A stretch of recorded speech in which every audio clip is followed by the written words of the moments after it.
se alguém disser que parada gay não é isso, gente, nós que somos viados sabemos que é. Tá? A gente sabe que a parada LGBT tem sim muito sexo e pegação ao ar livre e as crianças não devem ser submetidas a isso. Da mesma forma que o carnaval, sabe? Então o meu posicionamento é mais em relação à proteção psicológica e moral das crianças. Só. Obrigado. Entendi. Eu tenho agora... Vou fazer uma pergunta. Pode ser pro Pavanato, mas eu quero também a opinião da Glenda, aproveitar que ela respondeu rapidinho. Sexualização precoce das crianças. Tem a ver com isso. Aqui a gente tem um bairro chamado Liberdade. Você já deve ter visto muita coisa lá, né? Então rola bebida, droga, sexo, rola... Coisas boas, né? Como é que é? Dança das cadeiras. Só coisa boa. Só coisa boa, Coisa honestamente, é o que eu acho. Mas não pra crianças, Não, né? exato. E aí, você vê lá as meninas de 14 com os meninos de 15 e fazendo vídeo na internet, porque isso também virou um nicho, virou uma forma de ser reconhecido socialmente, ganhar seguidores. O famoso da Bela e Belinha, que era menor de idade, já era popular. Você tem o caso da MC Pipoquinha, que fez um show numa comunidade e o show era pra crianças e a música é completamente pornográfica. Sim. Isso pra mim é crime, entendeu? Viola o Estatuto da Criança e do Adolescente, viola tudo. Você tá expondo a criança diretamente à sexualização e ninguém é responsabilizado. Eu vou citar uma frase de uma cantora que eu gosto bastante, a Doja Cat, em que ela disse recentemente numa notícia divulgada aí que não é pra ter crianças no show dela. Ela disse, eu falo sobre isso e aquilo, simplesmente deixe seus filhos em casa. Esse é o meu posicionamento em relação a isso. E também, em relação à sexualização de crianças na internet, também eu acho abjeto, inaceitável, inadmissível, de todas as formas possíveis. Inclusive, eu acredito que, em parte, essa educação sexual, ela sirva também como um motivador, como um modo de evitar esse tipo de exposição. Inclusive... Infelizmente, tem pais que também acabam lucrando com a exposição das próprias filhas nas redes sociais, inclusive TikTok.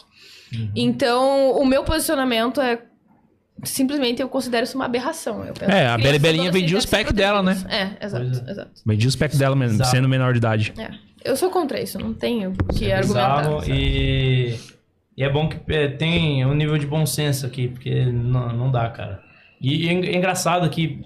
Mas assim, eu não vejo eu acho que isso defendendo isso. Não é isso. Eu acho que isso, na verdade, mostra que a família não sabe educar a prole, a cria. Existem casos, sim, que eu acho que é mais um caso de que a família não sabe. Acho que isso é mais uma consequência... Porque aí, como ela não educa, ela deixa o TikTok educar. Exato, é um bom isso ponto. é mais consequência de uma desestruturação das famílias que vem de longo prazo do que de qualquer outra coisa. É verdade, não tem pai presente, né, velho? Pois é, então você tem essa estruturação, vem de longa data. Hoje em dia você tem famílias com muitos problemas e pais que não dão atenção aos filhos, atenção devida aos filhos. Ou são alienados, que é o caso que a gente tem aqui.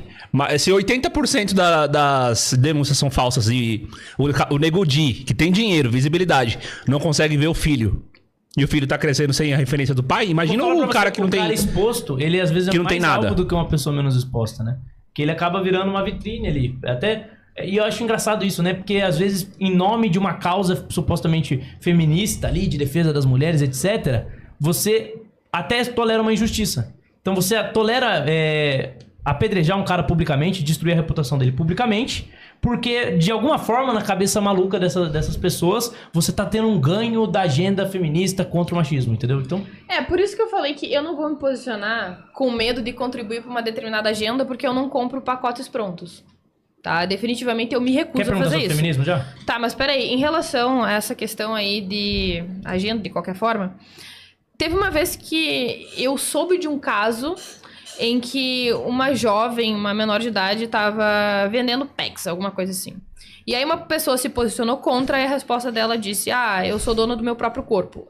É uma narrativa pronta, clichê, um chavão feminista, mas que nesse caso não se aplica, é uma extrapolação. Você ainda não é capaz e merecedora de tomar as suas devidas decisões em relação a esse tipo de coisa. Então, infelizmente, acaba acontecendo esse tipo de extrapolação, realmente de interpretação torcida em relação a esse tipo de conceito.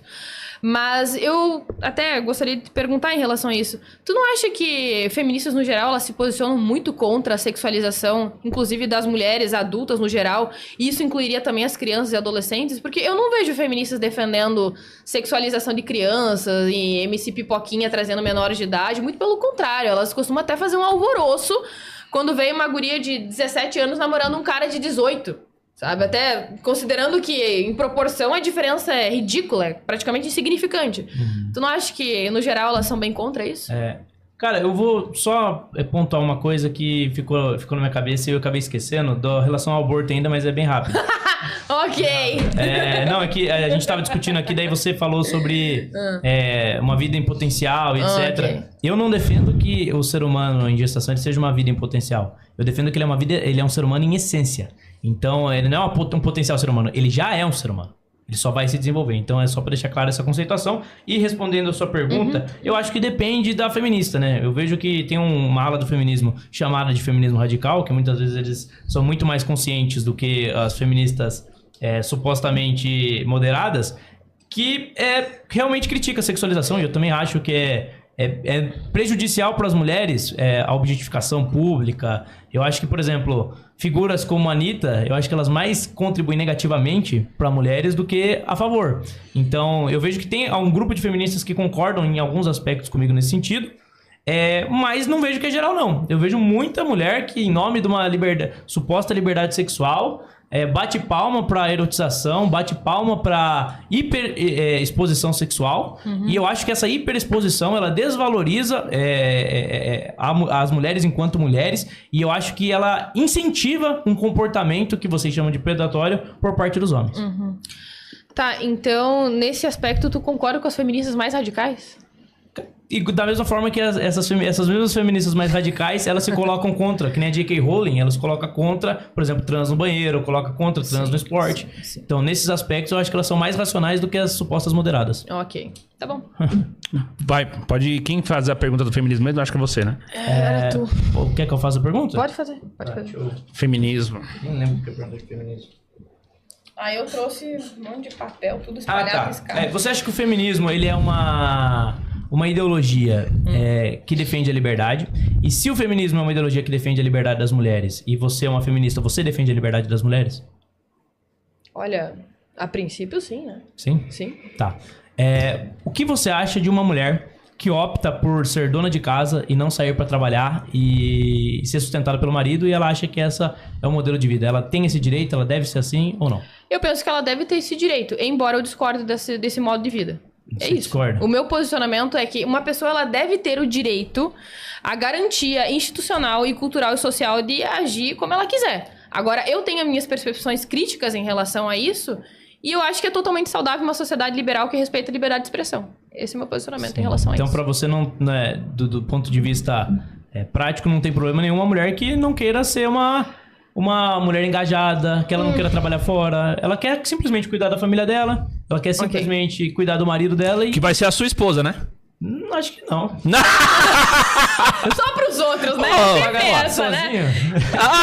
Gostei. Gostei. Só pros outros. Não, eu acho que, fugindo um pouco do assunto, eu acho que casamento é muito uma cooperação dos dois, né? Eu acho que a responsabilidade final deve ser do homem, até porque a mulher, ela vai ter que ter uma gestação, ela vai ter um filho, e nesse período o homem tem que estar preparado pra cuidar dela. Tá certo. Então essa responsabilidade final é dele, só que não tem problema nenhum se a mulher quiser trabalhar, ela trabalhar. Tá, mas assim, ó. Eu gosto muito desse assunto porque, inclusive, eu não vejo mais feministas defendendo isso, tá? Hoje em dia, a maior parte das feministas, elas defendem peremptoriamente a liberdade das mulheres de ficarem em casa. Eu defendo a liberdade institucional, mas eu sou contra esse modo de vida por inúmeras razões. Por quê? E uma delas é porque é um modo inseguro de viver. Tá? Porque existe a possibilidade de haver um divórcio, existe a possibilidade da mulher ficar viúva, existe a possibilidade de uma agressão, de um abuso. Enfim, inúmeras possibilidades que vão tornar esse modo de vida dessa mulher muito arriscado. Então, essa seria uma das minhas principais razões, seria a primeira. Segundo, que eu penso que tanto homem quanto mulher, eles precisam dividir as responsabilidades em relação à própria família, em relação a si mesmos, na própria vida. E essa foi uma conquista feminista, pelo menos uma defesa da primeira onda, tá? E que homens e mulheres, eles devem ser vistos como indivíduos adultos e responsáveis pelas suas próprias escolhas. E eu não acho que seria diferente em relação ao casamento e em relação ao seu próprio sustento. Ambos devem dividir essas responsabilidades e fazer o possível para acumular patrimônio e construir um lar que seja saudável, que seja acolhedor e intelectualmente produtivo. Outra razão que eu acho que é muito